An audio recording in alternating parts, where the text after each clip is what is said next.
Kalau saya bersyiar 5 orang saya dapat, 5 dikali sekian keuntungan yang saya dapat.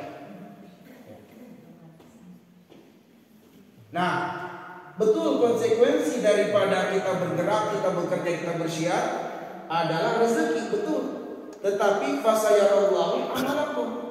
Jadikanlah tujuan utama kita bersyiar itu lillahi dan billahi. Lillahi dan billahi.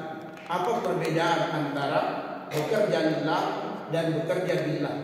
Sebab bekerja lillah dan bekerja billah ini merupakan implementasi dari iyyaka na'budu wa iyyaka nasta'in. Bekerja lillah adalah untuk membersihkan hati kita dari penyakit riya. Bahwa murni kita bersyiar ini adalah lillah, untuk Allah, bukan untuk gagah-gagahan, bukan untuk menyombongkan diri bahwa kita ini bersyiar karena kita sudah berulang kali berziarah ke Baitullah. Maka lurusnya niat kita, bekerja lillah itu adalah terapi membersihkan hati kita dari penyakit riya. Dan bekerja billah adalah terapi untuk membersihkan hati kita dari penyakit ujub. Dan dia merupakan implementasi dari wa iyyaka nasta'in, bahwa kita mampu bersyiar Baitullah itu bukan karena kita hebat, bukan karena kita banyak pengalaman, tapi karena pertolongan Allah Subhanahu wa taala. Bahkan ketika banyak orang yang diketuk hatinya oleh Allah, diberi hidayah sehingga bisa mengikuti kita untuk tergabung di dalam level Rizquna ini, bukan karena kita hebat. Saya hebat, mampu mendatangkan banyak jamaah, bukan. Tapi karena billah, pertolongan Allah Subhanahu wa taala. Maka ketika kemudian kita menyadari betul bahwa bekerja lillah akan membersihkan hati dari penyakit riya, dan billah akan membersihkan hati dari penyakit ujub. Kenapa harus kita perhatikan ini? Karena ternyata kata para ulama, dua penyakit hati yang sangat berpotensi menghapuskan amal soleh kita. Riya berpotensi menghapus amal soleh sebelum kita kerjakan amal soleh. Tapi ada yang berpotensi menghapus amal soleh setelah amal soleh kita kerjakan. Apa itu ujub? Maka dua penyakit ini sangat berbahaya. Riya menghapus amal soleh sebelum kita kerjakan, dan ujub menghapus amal soleh setelah kita kerjakan. Nauzubillah min dzalik. Karena itulah Allah benci kepada Qarun laknatullah alaih. Karena Qarun menyandarkan segala keberhasilannya, prestasinya karena dirinya yang hebat. Qarun berkata dan diabadikan di dalam surat Al-Qasas di ayat yang ke-78, innama utitumu ala ilmin indi. Semua keberhasilan ini, semua kekayaan ini saya dapatkan karena memang saya yang hebat, saya yang pintar, saya yang cerdas. Hati-hati. Oh, saya banyak jamaah itu karena saya hebat, saya pintar, saya cerdas. Hati-hati. Alangkah indahnya ungkapan perkataan Nabiullah Sulaiman alaihissalam ketika dia mendapatkan kekuasaan, kerajaan, harta yang banyak berlimpah, pengikut yang banyak. Dia mengatakan, hadza min fadli rabbi liyabluwani aashkur am akfur.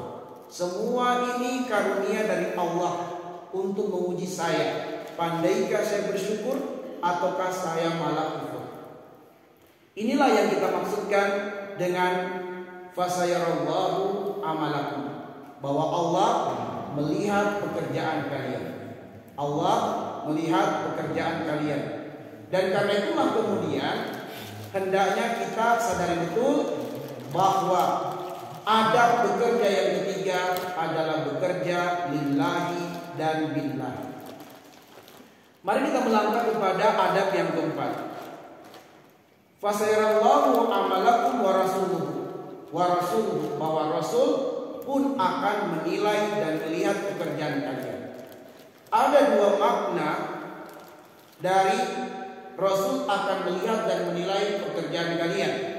Makna yang pertama adalah meskipun Rasulullah SAW telah wafat, dan tidak melihat langsung perbuatan-perbuatan kita, tetapi Rasulullah telah meletakkan sebuah standar untuk suatu perbuatan terkategori sebagai ibadah dan amal soleh, dan standar itulah yang disebut dengan sunnah.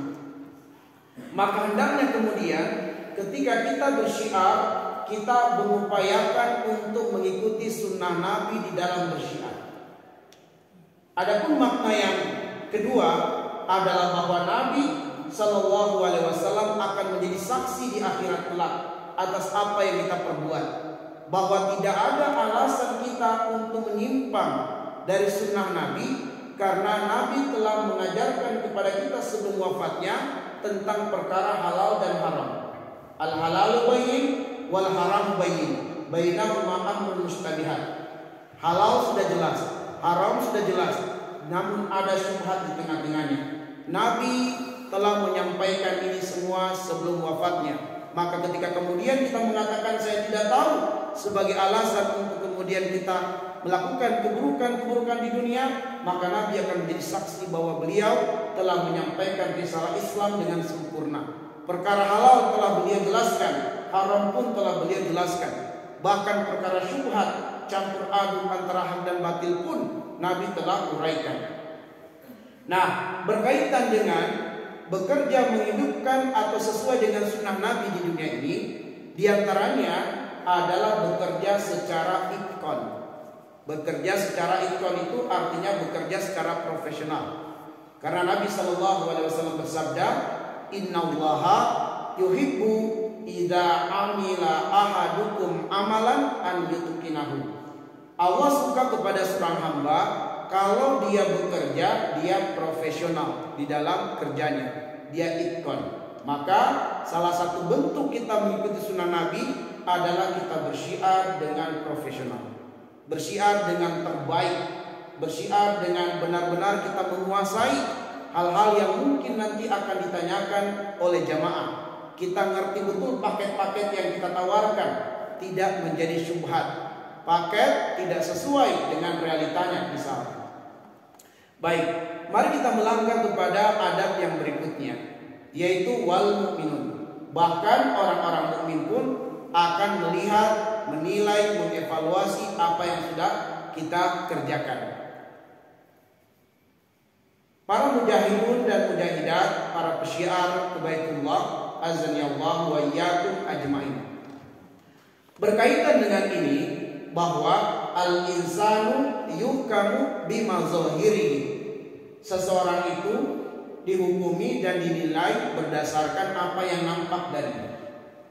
Maka ketika kita telah berkomitmen sebagai pesyiar Islam, pesyiar dakwah, pesyiar kebaitullah, maka secara zahir pun tampak bahwa kita benar-benar sebagai pesyiar di jalan Allah Subhanahu wa taala.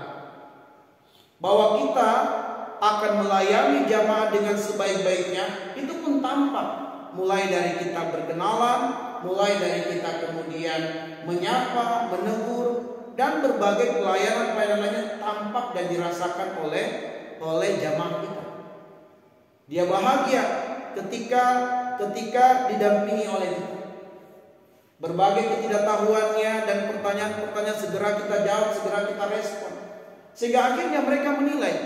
Mereka punya mata untuk menilai dan melihat kita. Mereka punya telinga untuk mendengarkan perkataan-perkataan kita.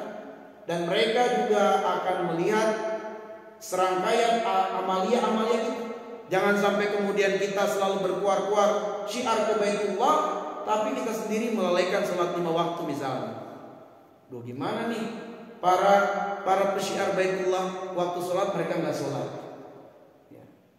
Mereka berdiskusi dengan jamaah sampai waktu zuhur tidak sholat zuhur, sampai menjelang asar. Nah, mereka bersyiar mengajak orang untuk hadir ibadah di Baitullah, tapi mereka melalaikan sholat 5 waktu. Maka orang-orang beriman akan menilai dan melihat kita. Apakah terjadi kesesuaian antara apa yang kita katakan dengan implementasinya? Baik, karena itulah kemudian hendaknya kita bersikap ramah, bersikap santun, kita layani mereka sebagai tamu-tamu Allah Subhanahu wa taala. Kita di hadapan jamaah betul-betul kita rendahkan diri untuk menjadi khadimul ummah, pelayan bagi umat. Jangankan kita, bahkan Allah memberikan perintah kepada Nabiullah Ibrahim, memberikan perintah kepada Ismail untuk mensucikan rumah Allah demi menyambut tamu-tamu Allah. Ibrahim, Ismail disuruh Allah jadi pelayan bagi tamu-tamu Allah. Lantas siapa kita yang kemudian bersikap bangga di hadapan jamaah kita? Baik, kemudian ada berikutnya adalah wasaturaduna ila alimil ghaibi wasyahadah. Ini adalah yang keenam. Wasaturaduna ila alimil ghaibi wasyahadah. Kemudian kalian